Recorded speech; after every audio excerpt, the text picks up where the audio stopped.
Big opinion.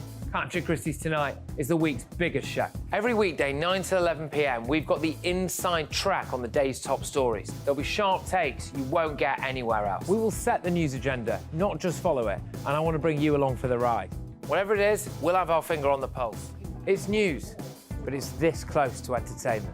Patrick Christie's Tonight, 9 to 11 p.m, only on GB News, the People's Channel, Britain's news channel.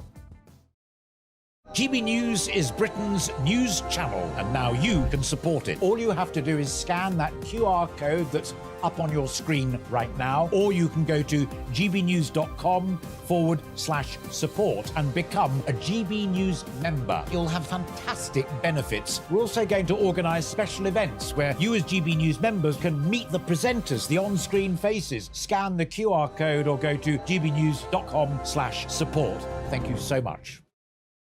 Join us every night on GB News at 11 p.m. for Headliners, which is 3 top comedians going through the next day's news stories, which is exactly what you need, because when the establishment has gone crazy, you need some craziness to make sense of it. Headliners. You don't have to bother reading the newspaper. We've got it covered for you. Every night at 11 p.m. and repeated every morning at 5 a.m. We won't send you to sleep like some of the other paper review shows out there. So join us 11 p.m. every night on GB News. The People's Channel, Britain's news channel.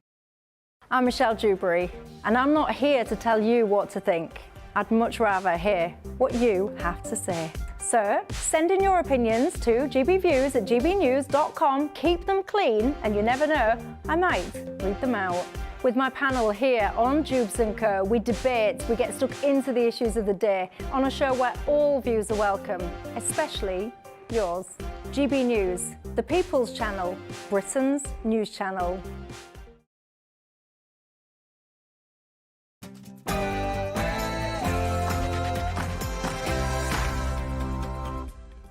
Very good evening. It's 6 o'clock. It's Bev Turner in for Michelle, and it's a day for some great debates. First up tonight, as the man found guilty of killing 3 innocent people in cold blood begins his sentence in a psychiatric hospital, questions are being raised about why he was able to walk freely after being sectioned 4 times. Isn't it time to ditch so much care in the community and bring back residential settings for more potential killers?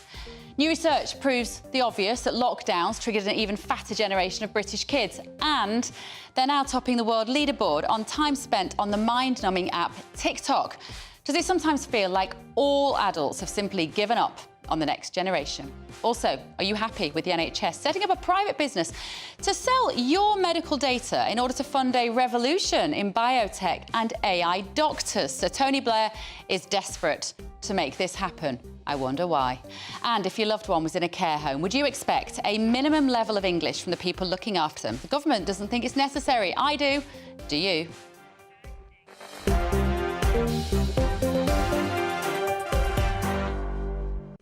Get involved, gbviews@gbnews.com. First, though, the news with Polly Middlehurst.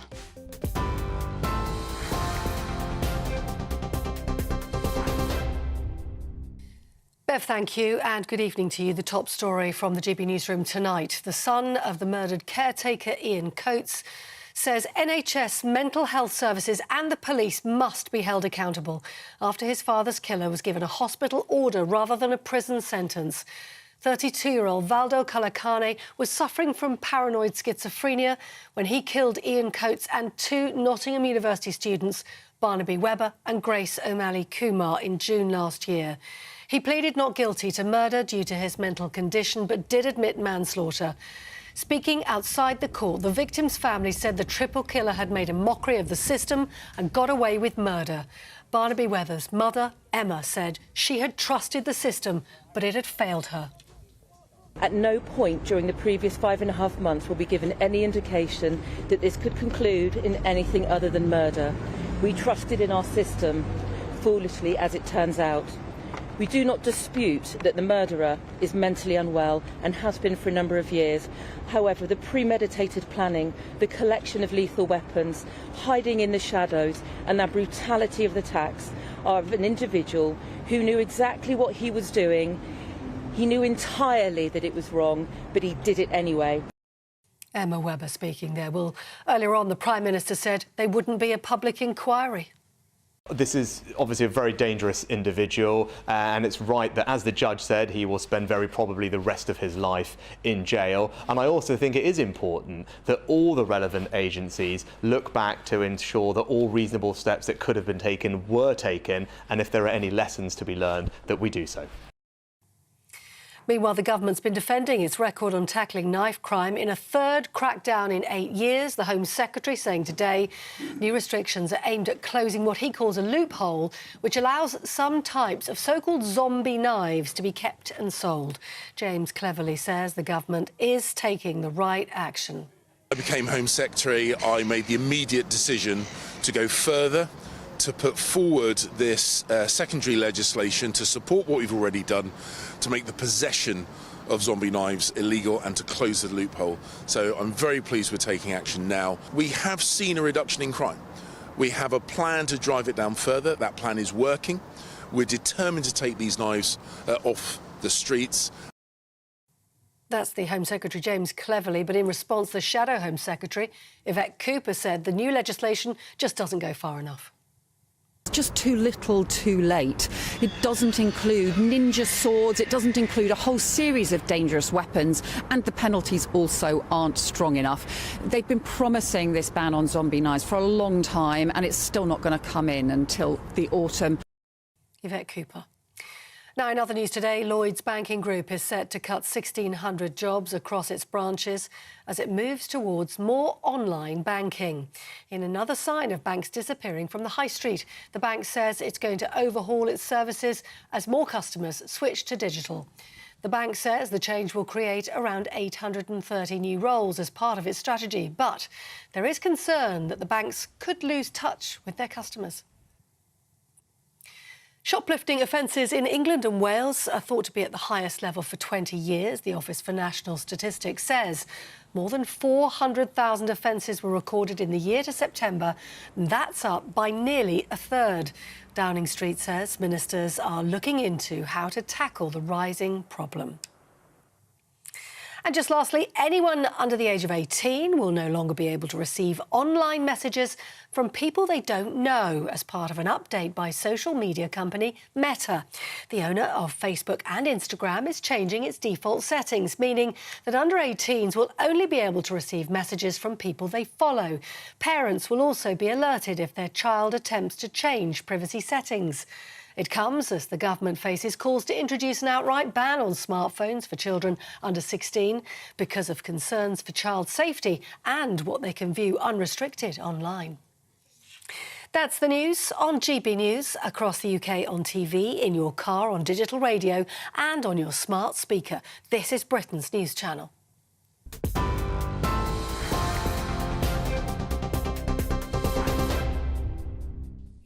Good evening, welcome to Dewbs & Co with me, Bev Turner, tonight. Joining me until 7 o'clock, my panel, Conservative Life peer Daniel Moylan and co-founder of Novara Media, Aaron Bastani. You, of course, are the third member of our panel. You can get in touch with all of your views this evening. gbviews@gbnews.com is the email, or on Twitter @GBNews. So, as we've been hearing, Valdo Kalakane has been sentenced to a hospital order for fatally stabbing Barnaby Webber, Grace O'Malley Kumar and Ian Coates. The families of the victims have hit out at Nottinghamshire Police, as well as citing multiple agency failings to stop Kalakane, who has paranoid schizophrenia. This is after the triple killer's pleas to manslaughter by diminished responsibility were accepted. Of course, we live now in an age of much more care in the community. But does this mean that we shouldn't have more residential institutions in which we can put people with mental health issues? Right, Daniel, let me start with you. First of all, I think we probably would all want to join in expressing our absolute sympathies for those families who've all spoken today. And this story is so sad. I was on live on the morning show on Britain's Newsroom that I do when this story broke, and at first we weren't sure what was happening, and then as the story evolved, it became obvious that this was one person who had taken the lives of young people, particularly with the students that lost their life, and also the caretaker, Ian Coates, as well. When you look at the rap sheet for this guy in terms of his history, and he had 9 interventions from police or from mental health services, and all of them were missed. Is this the classic case of a man who should have been in some sort of residential unit, do you think? Probably yes, but first let me say, agree with you. I mean, it's absolutely tragic, it's unimaginable horror for the families to have lived through this.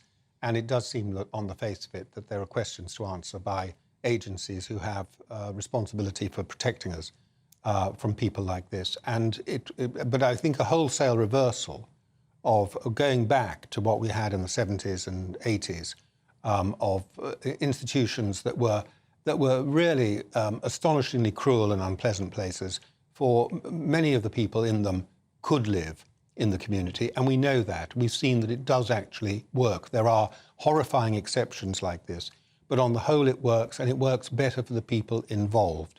And we have generally protected society from people who are dangerous. I'd be very reluctant to say we need a wholesale reversal of that policy and going back to what we had before. But if we look at... in fact, let me ask you, Aaron, as well, then. Let me put that to you.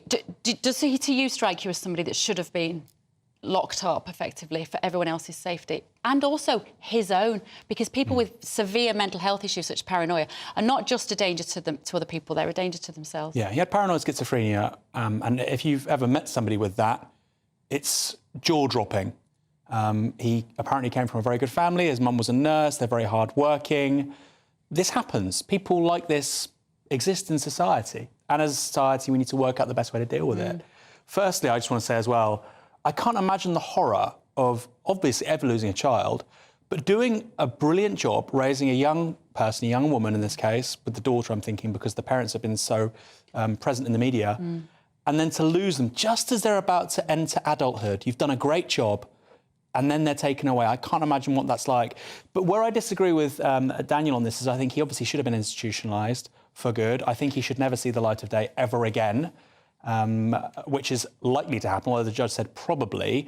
And I think actually, in a way, we should go back. I don't think that we should go back to the 50s, 60s, 70s, because like you say, somebody with acute depression or anxiety is better dealt with through medication, talking therapy, etc. But there are cases like this where we frankly don't have the resources anymore for people like that to be dealt with properly. And many of them, by the way, are in prisons. So we do lock them up, just not in the right place. Daniel, so much of police time now is spent dealing with episodes of psychotic behaviour, people with mental health. Effectively, the police are glorified social workers a lot of the time. Taking those people and putting them, even temporarily, in a residential unit that would look after them, keep them safe, keep their families safe, surely that's got to be the right thing. I think it entirely depends on whether... I mean, the way hospitals see this now, whether you agree with this or not, as I have some slight experience of this, but at a distance, sort of in a sort of vague family connection. The way hospitals see this now is that hospitals see themselves as places for curing people. That's how a hospital sees itself. And so if they can cure you, they're willing to use sectioning. They have sectioning powers. They can section you and oblige you to stay, but only to the extent that it actually allows them to try and cure you, not for punitive purposes and not for protective purposes.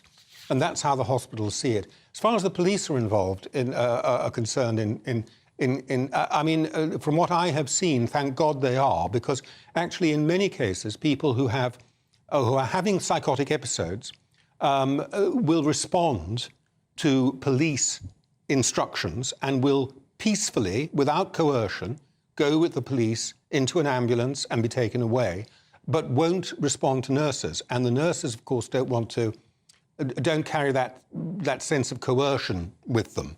And frankly, it would be almost impossible in some cases to deal with people who are having psychotic episodes, who, if you did not have a police presence, to deal with them in a way that is not coercive, that they will respond, because they listen to the police very often.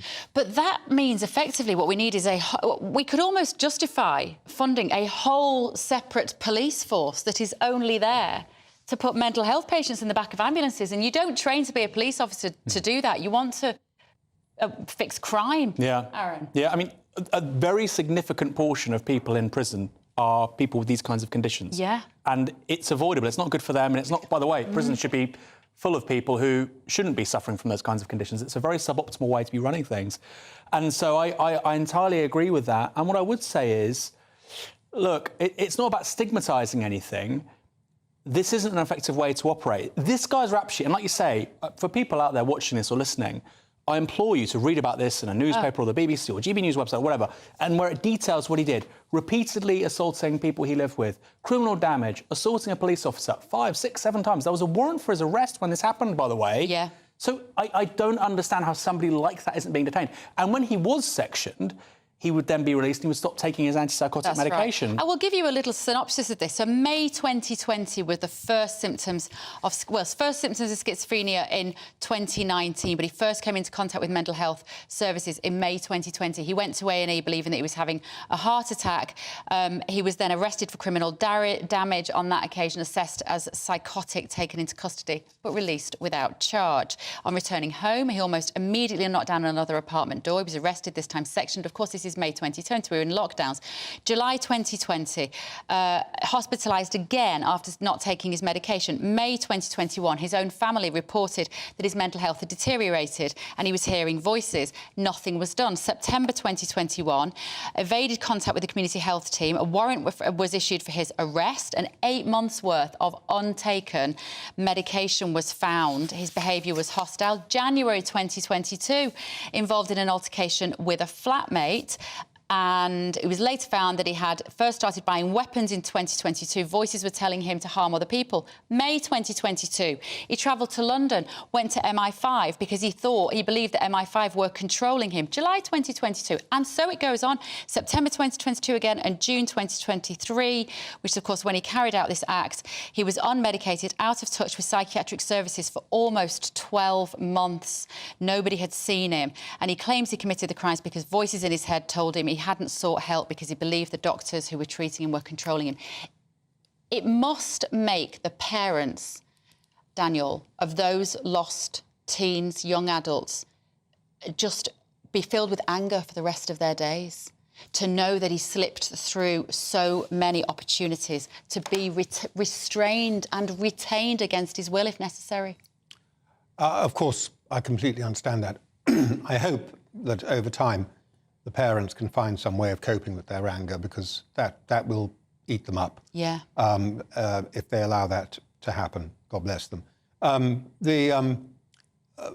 think there is a danger of taking one case where somebody has manifestly slipped through the net and has done this terrible thing, and assuming that that is happening everywhere. There are mental health people I know where they are monitored by the local mental health services, where they do turn up to get their medicines, where there is monitoring that they're receiving their medicines, who are, if you like, compliant with the regime, and for whom it works until they have another psychotic episode, which can happen, because sometimes the medicines that work for you for months, there's a shift, nobody really understands it, maybe there's a shift in your brain patterns, and those medicines need adjusting, and in the meantime you've gone off the rails. So it does work for a lot of people. It hasn't worked in this case. There needs to be a proper inquiry about what happened and what needs to be learned. I'd say something else.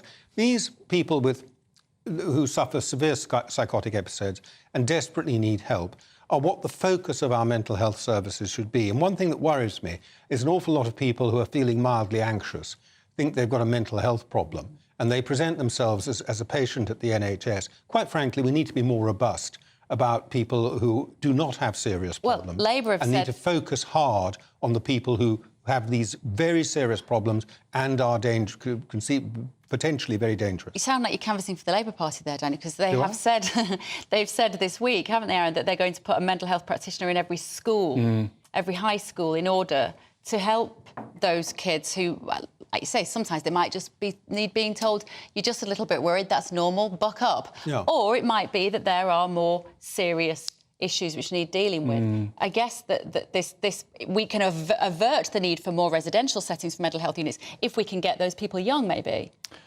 Well, I think, look, clearly there was a judgment made, which was if this person takes this medication, he can be in the community, it's manageable. Yeah. The point was he stopped taking it.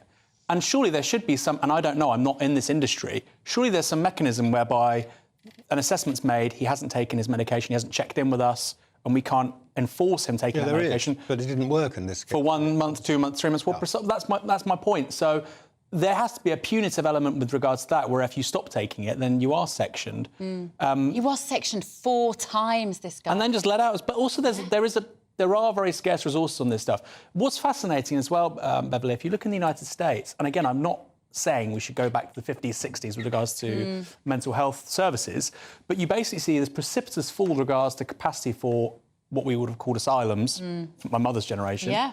And then, an inverse correlation with regards to rising prison populations. Yeah. And the reality is, you're saying it doesn't happen very often. It does. Yeah. Many crimes are like this. We don't view it through the prism of mental health, but it is. I grew up in a part of Manchester called Prestwich, which was famous for having Prestwich Hospital when I grew up. So it was what would have been called, in Victorian times, it was the asylum. We now know it's a psychiatric hospital. But when that closed down, which would have been, I imagine, under John Major, I guess, would it have been? It happened in the 80s, 90s. But just to say, although it might have happened under Conservative Prime Ministers, it was a policy that had cross-party support. For sure. There was nobody arguing against it. Everyone agreed that the old system was cruel, it did nothing for people, and that there were many people who were locked up who should not be locked up and were not dangerous, didn't get any benefit from it, were suffering from it. So it was absolutely a cross-party policy. Do we know whether from today, closing places like Prestwich Hospital, is the evidence that we have more mental health than ever, we have more crime than ever, and we have more people in prison than ever? I suppose we have to reflect that 40, 50 years later, was that the right decision? Would some of those people, particularly now, when life can be hard, even for the most emotionally stable person, to live for themselves, to cook for themselves, to care for themselves, to get around... Yeah, not absolutely everybody. Not absolutely everybody's stimulation. Obviously, if what you're doing, you've got a particular population, it's the population of the psychiatric hospitals, the asylums as they were. Yeah. And you're going to divide them into 2. You're going to say, these people can live in the community and these people can't. There'll be people on the border, on the borderline, where you get the wrong decision. That certainly will have happened, inevitably. But most of the people who were allowed out and encouraged to live in the community were probably safe in the community, and were safe for the rest of the population as well, and it probably was the right thing to do for them. But you will have had some who should have been, were assessed the wrong side of the line, on both sides. And was the logic, Daniel, kind of remind me, the logic of closing down those institutions, was it mainly financial? No, it was mainly because it was doing them no good, it was doing them harm. A lot of people who were locked up, for life. There was no way they could get out. Their human rights were... I mean, it was a human rights issue. It was a time before... No, it wasn't a time. It was a time when people thought about human rights. So it was kind of that nascent... Yeah. So first of all, they have rights. You're going to lock somebody up basically the rest of their life. You have to have a very good reason for doing it. And one of those reasons might be that you're curing them, that they're not capable of looking after themselves, but you are curing them. But these people weren't being cured. They were just being locked up for life. And they were not getting any benefit from it. They weren't, and it was cruel to them. And as I say, quite a lot of them managed perfectly well in the community and were better off there and had some dignity. All right, dignity, key word. Let us know what you think at home, won't you? GBViews@gbnews.com. I will be looking at them while we take this quick break, because coming up, British children are fatter since lockdowns. What a surprise. And they spend... you will not believe how long they spend a day on TikTok. I'm going to leave you hanging for that one, so don't go anywhere. Have we given up on this next generation?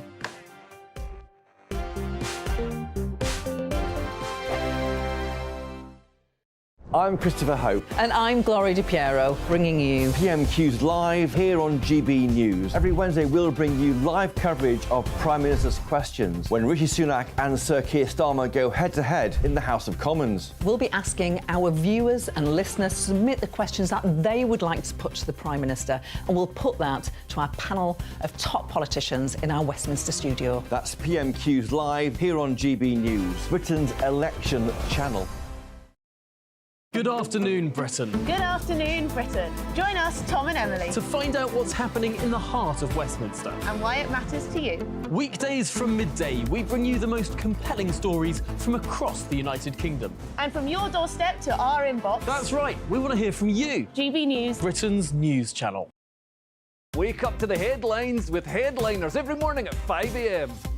We treat you to the day's biggest stories before anyone else, 7 days a week. You can catch up on everything you need to know before you've even had your kippers.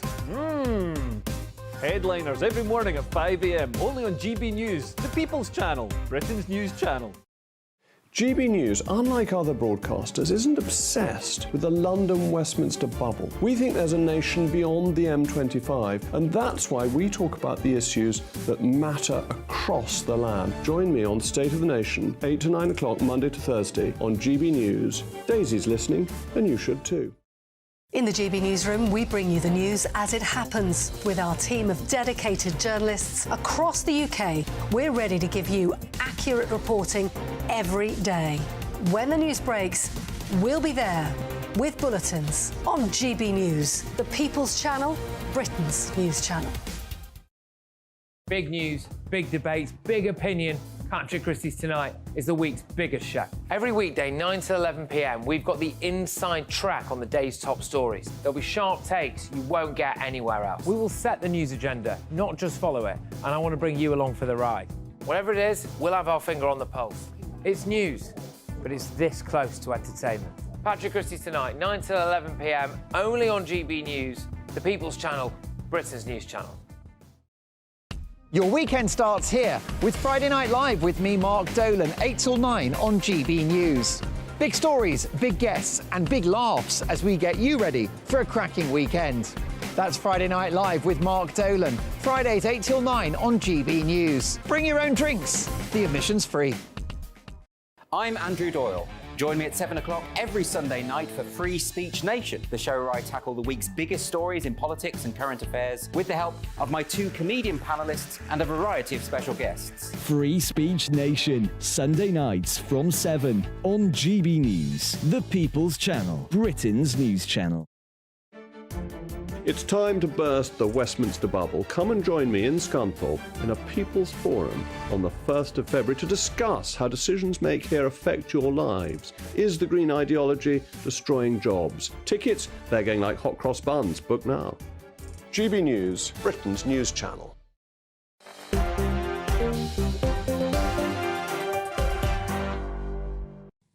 Very good evening. It's Dewbs & Co with me, Bev Turner, this evening, and I'm delighted to say that keeping me company are Conservative Life peer Daniel Moylan and co-founder of Novara Media, Aaron Bastani. Right. Two fairly alarming stories, but not terribly surprising, out today regarding our children. What's being dubbed as Britain's obese lockdown generation is set to cost the economy £8.7 billion. And meanwhile, British kids are spending longer than any other country on TikTok at 127 minutes a day. That's right, just over 2 hours a day. Have we given up on the next generation? This is the under 18s, by the way. Right, Aaron, let me come to you. These two stories, these two statistics, these figures about the fact that we've got now these children, they're unhealthy, they are bigger, they're eating too much, they're not moving, and TikTok is not a coincidence. Where does the responsibility lie with this? Is it just the parents? Takes a village to raise a child, right? The teachers should be involved. What do you think? On the TikTok point, I actually think it's bigger than the parents, it's bigger than the teachers. You have to understand, and people always talk about this, you know, you can do X, Y, Z and you can beat social media addiction. On the one side of the screen, you have a 13-year-old child. On the other, you have thousands of developers who are systematically trying to engineer an addictive product. Correct. That child cannot win, can never win. It's like trying to beat the house. The parents can't win, the teachers can't win. So I think when it comes to social media addiction, we need government regulation and oversight with regards to kids accessing this stuff when and where. You know, I wouldn't allow kids to have a smartphone younger than 12, personally. Yeah. And I think in schools, no phones should not be happening. And I think finally, probably limit access to social media apps. How you enforce this is hard. The other two are very doable, to 2 hours a day. Realistically also, though, it has replaced television. So I know it sounds awful, but, you know, when I was a kid, we'd watch TV for 3 or 4 hours a day, which also wasn't particularly healthy. So I think it's a big part, like you say, of the obesity epidemic. But I feel we shouldn't blame the children because the stuff going into the food, ultra-processed food, is not their fault. And these addictive products, and they're engineered to be addictive, aren't their fault either. But any parent who's nearly thrown an iPhone across the room, and I am one of them, will know that it's very difficult not to blame the children when they won't put down those blimmin' devices, and they are addictive. I guess what I'm interested in, particularly, Daniel, is we need a collective responsibility to the next generation. And I don't feel the will is there from teachers, from politicians, as you say, from tech giants. It's in their interest to create algorithms which will create an addiction. And also from parents, because it's so hard for us when it feels like we're the only ones pushing water uphill against these massively influential forces. Well, I just want to say, when I was a kid, we didn't watch television 3 or 4 hours a day because it was in the test card until 5 o'clock. I'm that old. Look, I sort of feel I live in a parallel universe. Last year, I spent a huge amount of my time in the House of Lords working through detailed scrutiny of the legislation on the online safety bill, which was a bill that, an act as it now is, which has huge implications for adult free speech and for the management of the internet, but has all been done in the name of protecting children. And that's the apparatus that the government has put in place to protect children. And what do we hear? While we hear the answer isn't any of that, the answer is you're going to ban kids from owning smartphones under a certain age. And what was the other thing you said? It's all not in schools. Not in schools. Obviously, some schools already do that. They shouldn't be in school. I totally agree on that. They should not be allowed in schools. Absolutely no problem with that at all. But you know, we've got these silver bullet answers which are going to solve the whole problem. It is first and foremost, obviously, the parents' responsibility. That doesn't mean it's only the parents' responsibility. It is true to some extent that, of course, you have got people trying to generate an addictive product the way that Aaron says, but that's what the whole Online Safety Act was meant to try and address, to stop them doing that in relation to children. We haven't seen it come into proper effect yet, but is that going to work or not? No. And what are the prices? What is the price that's going to be paid in terms of freedom of speech for adults and access for Wikipedia and all sorts of other things that are going to get caught in a very unpredictable way by this massively complex piece of legislation, which Ofcom, of all people, is going to be the regulator of. And Ofcom, who are, you know, you wouldn't trust Ofcom out of the...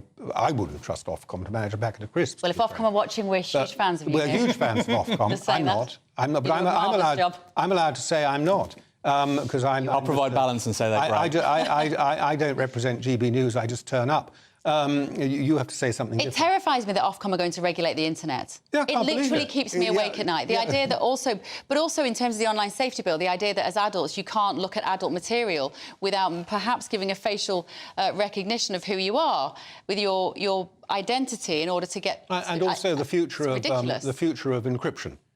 Whether you can actually continue having encrypted text messages through WhatsApp and other services that offer encryption. Whether you can do that. Whether that'll still be allowed, nobody knows how that's going to work either, because Ofcom now has the power to require the operators to break the encryption in certain circumstances, and there we are. So I don't actually have any easy answers to this. As Aaron says, if people look at TikTok, I mistrust the fact that TikTok is a Chinese product. I've never looked at TikTok myself. I've never signed up. I think it's a lot of people dancing, isn't it, or something? Basically, why would you want to look at a lot of people dancing? Because it's tiny little short videos, short clips, which are a few seconds each. And this is my concern. This is why it's different to television, because at least at television, your parents might be outraged that you wanted to watch something like Grange Hill, it would have been in my day, because somebody might have said a swear word on it. Peyton Place. But at least what was it for you? Peyton Place. Peyton Place. What was the programme your parents didn't want you to watch, Aaron? My parents were pretty quite liberal, actually, I must say. Explains I was watching The Simpsons or, you know, Family Guy. You're so young. But TikTok is a series of very short clips, and it is often just people performing in their own home. It is nonsense, and my concern is it atrophies the attention span. I think they should be made to learn chunks of Shakespeare by heart. And it isn't allowed in China. So even though it's a Chinese-made app, it is banned in China. So China know that the Western kids are becoming thick and badly influenced, whereas the Chinese kids are all fine. Interestingly enough, China has the limit, I think, of several hours for children below a certain age accessing this stuff. So it can be done. But, of course, in this country, we have this attitude, well, we can't learn anything from China. They've learned a hell of a lot from us over the last 40 years. They've taken the best from our society. They sucked the lemon dry, but we can't learn anything from them. There you go. I would say quickly as well, two people that didn't let their kids have smartphones, guess who they were? Bill Gates, Steve Jobs. There you go. I always tell my children that when they say that I'm awful because I have the app, I have the Custodio app, who part of the people who've done this research about, and you can turn it off. You can then use your phone to turn off their phones. You don't have to fight it out of their hand or anything. But let me just briefly, Daniel, talk about the obesity epidemic, because we've It's flipped so far in the other direction. We used to say, don't let children get, we must protect them from an eating disorder. You don't want teenage girls to be anorexic. I'm much more worried about my children, my daughters being very overweight than I am about them being anorexic, because they see it as a celebration. And they may look beautiful outside. They may look beautiful still. You get beautiful, bigger ladies. But inside is not looking healthy. That's what worries me. Well, I'm a little bit sceptical about all of this. I walk up and down the streets like other people, and I expect to see all these obese kids all over the place. And you do see some obese kids, but let's remember what obesity means. Obesity is not being overweight. On the BMI scale, you've got 4 grades. You've got underweight, normal, overweight, and obese. And you have to be quite a lot overweight, I think it's a score of 30 BMI, before you hit obese. Obese is really quite serious. And we talk about this. When you look at the numbers, what you see is that the numbers are 4% higher than expected. Now, that translates into about 50,000 kids. That's 50,000, perhaps too many. But it's not like, I don't regard this as being the sort of epidemic it's being cried up as by the medical profession the whole time. It's an issue, but I don't see this as... Now, people disagree with me, and they see obese kids all over the place. It's what you see as much as... It's how your eyes work as much as anything else. But I'm sceptical that we have a crisis as serious as this is being played up. What do you think, 4% more than expected. How do we know what was expected? It's not evenly distributed. So, for instance, Scotland has obesity rates actually quite close to the United States. England's a bit better. In London, it's very good. But this actually is a really important point, is that we've built a society for cars. And that has inevitably meant children are playing outside less, they're less likely to walk to school, they're less likely to cycle. And there's a trade-off there, and I think that's a real shame. And again, we're setting them up to fail in so many ways. Lack of regulation on social media, processed foods. In the 1950s, Aaron. No, we didn't have a society. No, we did not have retail parks, and we didn't have, we need to accept the fact that fundamentally kids have a different relationship now to the built environment that they had even 30, 40 years ago.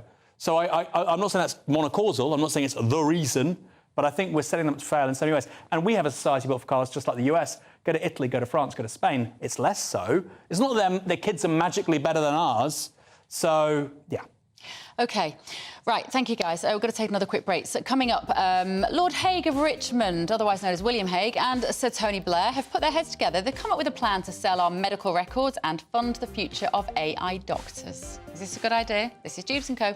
on GB News with me, Bev.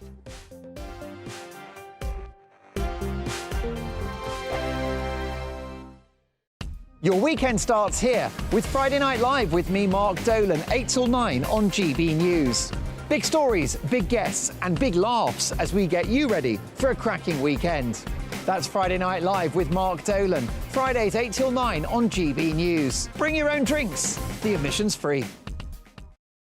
Wake up to the headlines with Headliners every morning at 5 a.m. We treat you to the day's biggest stories before anyone else, 7 days a week. You can catch up on everything you need to know before you've even had your kippers. Headliners every morning at 5 a.m, only on GB News, the People's Channel, Britain's news channel. In the GB Newsroom, we bring you the news as it happens. With our team of dedicated journalists across the UK, we're ready to give you accurate reporting every day. When the news breaks, we'll be there with bulletins on GB News, the People's Channel, Britain's news channel. Big news, big debates, big opinion. Patrick Christie's Tonight is the week's biggest show. Every weekday, 9 to 11 p.m, we've got the inside track on the day's top stories. There'll be sharp takes you won't get anywhere else. We will set the news agenda, not just follow it, and I want to bring you along for the ride. Whatever it is, we'll have our finger on the pulse. It's news, but it's this close to entertainment. Patrick Christie's Tonight, 9 to 11 p.m, only on GB News, the People's Channel, Britain's news channel. Good afternoon, Britain. Good afternoon, Britain. Join us, Tom and Emily, To find out what's happening in the heart of Westminster. and why it matters to you. Weekdays from midday, we bring you the most compelling stories from across the United Kingdom. And from your doorstep to our inbox, That's right, we want to hear from you, GB News. Britain's news channel. GB News, unlike other broadcasters, isn't obsessed with the London-Westminster bubble. We think there's a nation beyond the M25, and that's why we talk about the issues that matter across the land. Join me on State of the Nation, 8 to 9 o'clock, Monday to Thursday, on GB News. Daisy's listening, and you should too. I'm Andrew Doyle. Join me at 7 o'clock every Sunday night for Free Speech Nation, the show where I tackle the week's biggest stories in politics and current affairs with the help of my 2 comedian panellists and a variety of special guests. Free Speech Nation, Sunday nights from 7 on GB News, the People's Channel, Britain's news channel. GB News is Britain's news channel, and now you can support it. All you have to do is scan that QR code that's up on your screen right now, or you can go to gbnews.com/support and become a GB News member. You'll have fantastic benefits. We're also going to organise special events where you as GB News members can meet the presenters, the on-screen faces. Scan the QR code or go to gbnews.com/support. Thank you so much.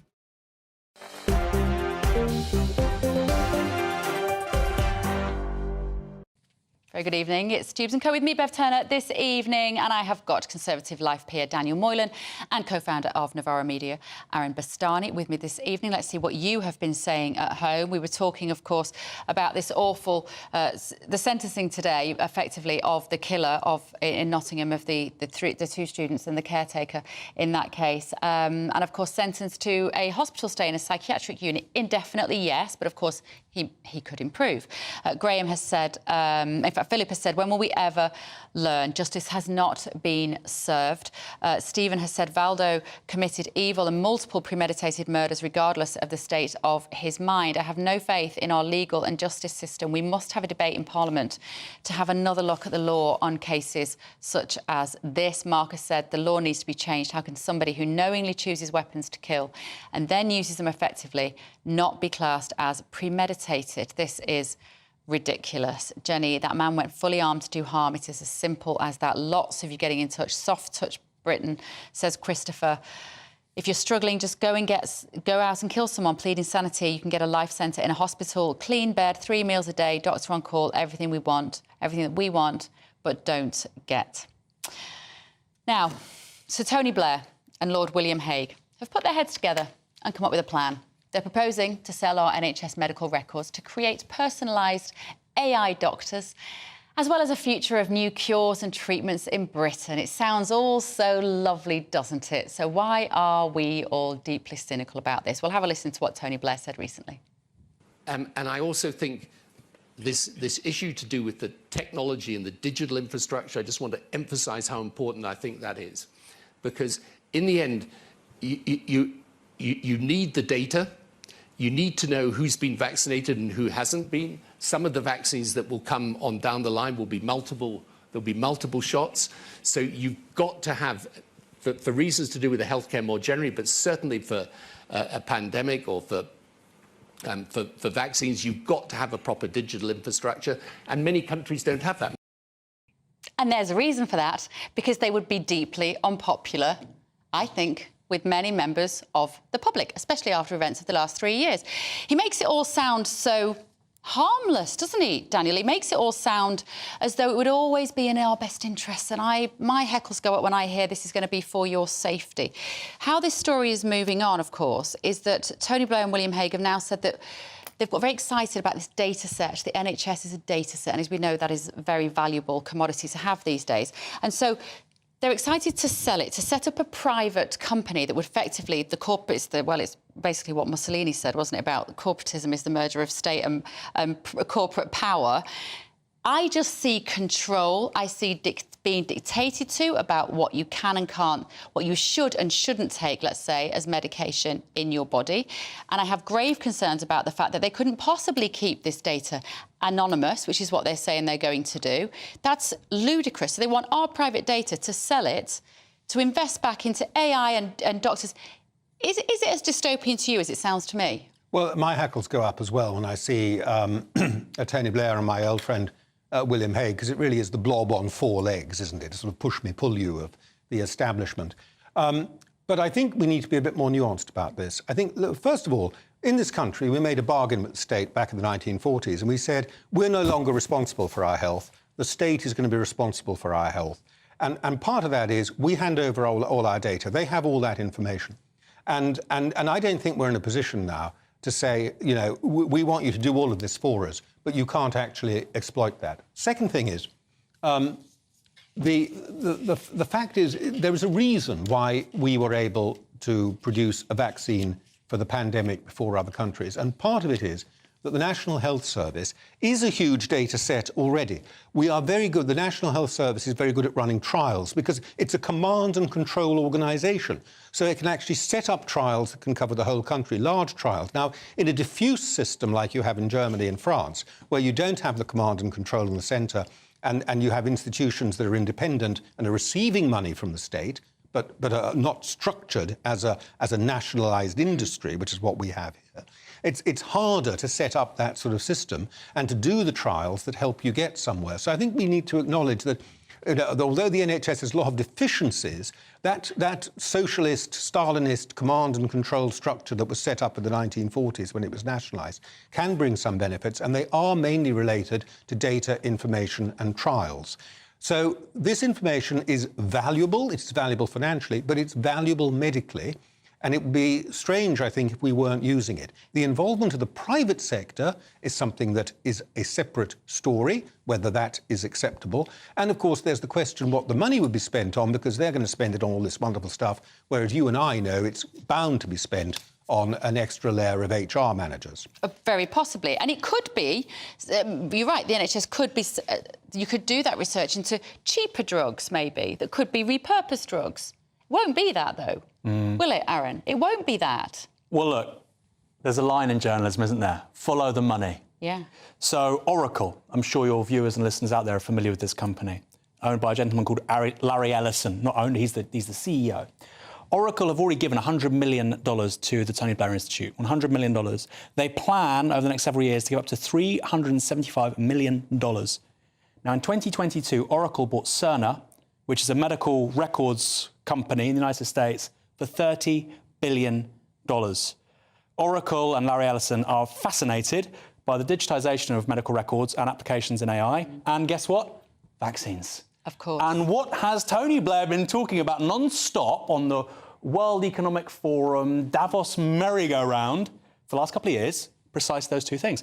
Dare I say, there may be some relationship between all the money going into his little pet project, the TBI, and the things he's arguing for. And this is a major issue, actually, going forward under a Labour government. Okay? It is. I prefer a Labour government to a Tory government, but I'm under absolutely no illusions about some bad things that could happen. Tony Blair is circling around Starmer at every opportunity you see. He's smelling the blood and he's sniffing the money that might be available once. Yeah, and people talk about right-wing think tanks who don't declare their funding, blah, blah, blah. I think that's right. Good, true, correct. Very few people like James O'Brien on LBC and whatnot, you're not going to criticise fellow journalists, I will.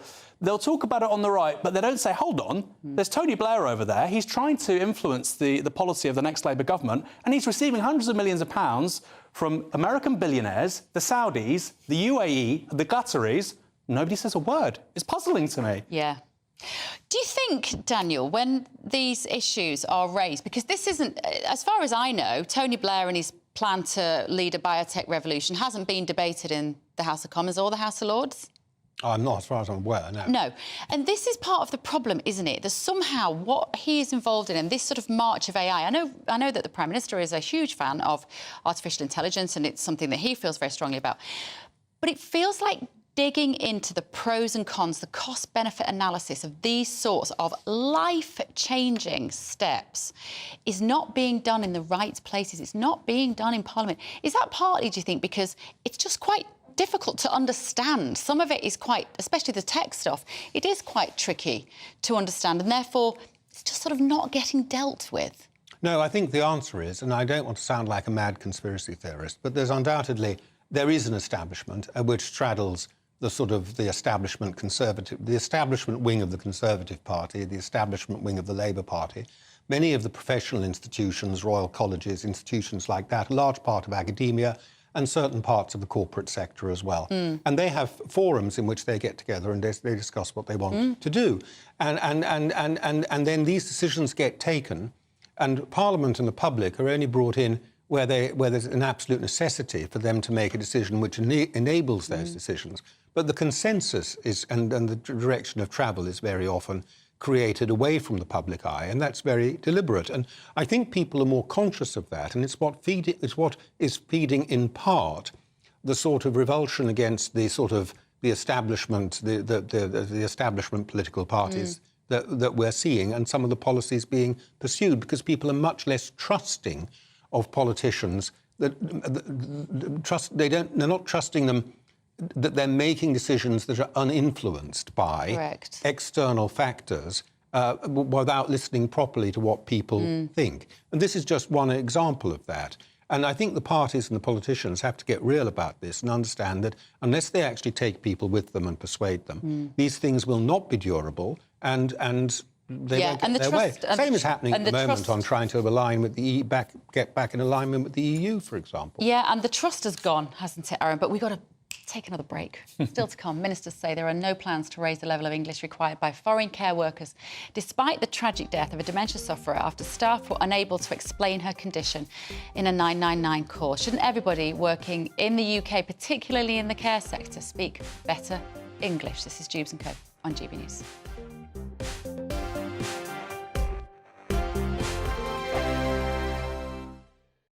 Join us every night on GB News at 11 p.m. for Headliners, which is 3 top comedians going through the next day's news stories, which is exactly what you need, because when the establishment has gone crazy, you need some craziness to make sense of it.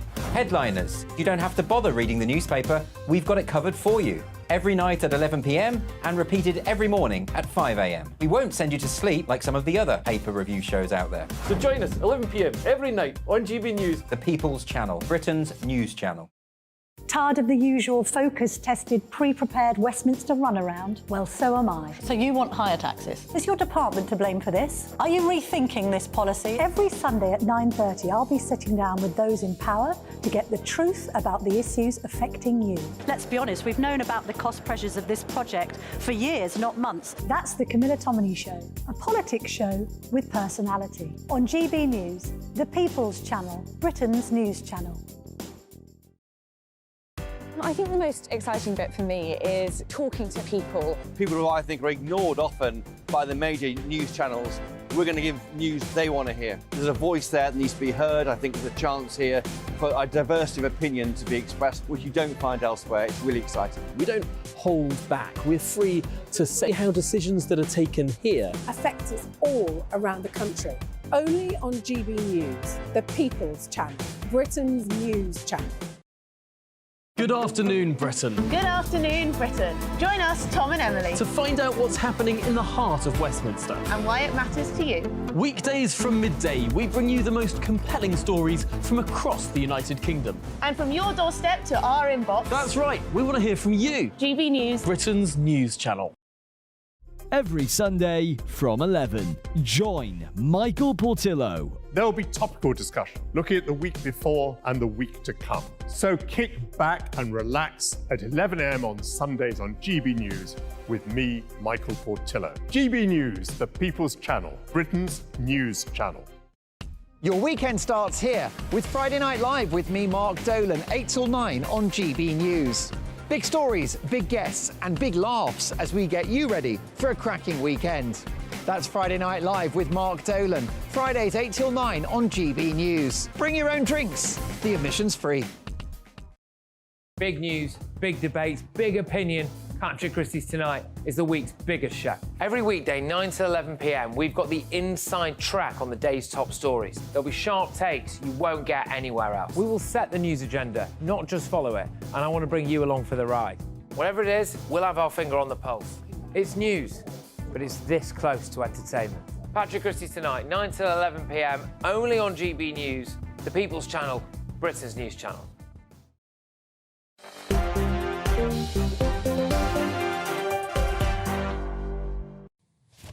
Very good evening, chatting with my guests. Nice to be here at this time of the day rather than 9:30 in the morning. Helen's got in touch and she says, surely we need to put cures and treatments ahead of our health records. I've got nothing to be ashamed of. Come on, Bev. That's in relation to Tony Blair wanting to get his hands on all our medical data and create a lovely digital system where we can all be tracked. Now, moving on, we haven't got much longer left on the show. The Home Office has ruled out raising English language standards for foreign care workers, saying it would be very difficult to assess and manage.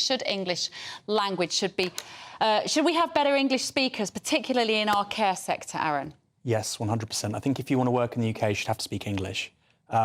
We were talking about this before the show. I don't think on day one, because you might have a Premier League footballer or something who can't speak English, and the transfer. So, OK, within 3 months, you have to meet a certain threshold, you get a qualification. I think that's sensible.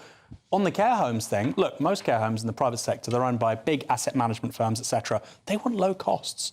They don't want more costs foisted on them. So it's easy to blame the workers. They need these qualifications. They shouldn't be punitive. It shouldn't be some scam to make money. You know, 30, 50 quid, like a provisional driving licence. You get your certificate, you can work. But the big care home sort of chains won't want that because they want cheap workers and they want to make as much money from our older people as they can. But we've got such a shortage of care workers, Daniel, because it pains me now, to let's think... just say to Aaron, first of all, the customers want low costs as well. The customers are local authorities and families, and they want low costs as well. And you ask them how much they're willing to pay extra to have... But they're not getting it, are they? Because the big asset management firms are whatever. squeezing... But the fact of the matter is that it is not just driven by the providers, it's driven by the customer base too, and you need to be honest and open about that. I totally agree with Aaron. In fact, I gave him the idea when we were chatting before the show, and he's just stolen it from me. But no, you were further. Come on, Daniel, be honest. I was going to say 2 weeks. You could come in for 2 weeks without speaking English because you've got to allow for tourists. Yeah. But I'll go with his 3 months. You need to demonstrate. I think everyone who comes to live in this country should be required to speak English. I don't see what there's strange about that. And the visa should be cancelled if they can't demonstrate a certain level of proficiency after a certain time. But there's another question I want to raise. We're talking about this as a case of a care worker who rang the NHS, rang 999, and they couldn't be understood, and so they didn't get a response. But there are lots of people in this country who don't speak English, and they're not all care workers. And many of them, they're living at home, whatever, and they're written people. What does happen? What is the NHS's policy? Or the ambulance services policy, perhaps I should when somebody rings and they don't when speak. somebody rings who is trying to express an emergency but can't speak English and they can't understand them, is it absolutely standard? You just put the phone down on them? Or is there some sort of response? I'd like to know what the answer to that is. I imagine my teenagers would say you use Google Translate and then you get to the end of what it is that you're wanting to say. We've got to the end of the show. I'm so sorry. It flew by, didn't it? It did. It drags a bit when I'm sat next to Andrew Pearce. I'm joking. Right, thank you so much, gentlemen. Thank you, Daniel. Thank you, Aaron. Up next this evening is Nigel Farage. I will be back with you, with Andrew Pearce, on Monday morning at 9:30 for Britain's Newsroom. I will see you then. Have a lovely weekend. A brighter outlook with Box Solar, sponsors of weather on GB News. Alex Deakin here with your latest weather update from the Met Office for GB News. Good evening. After a fairly cloudy but mild Thursday, Friday looks much brighter, with most of us seeing some sunny spells. A couple of weather fronts to swing across the country, though, tonight. This one's already bringing cloud and rain to parts of northern England and Wales, and this one will bring a band of quite heavy rain that'll zip across Scotland and Northern Ireland this evening. And the gusts will suddenly pick up as that rain band moves across, and it will then spread across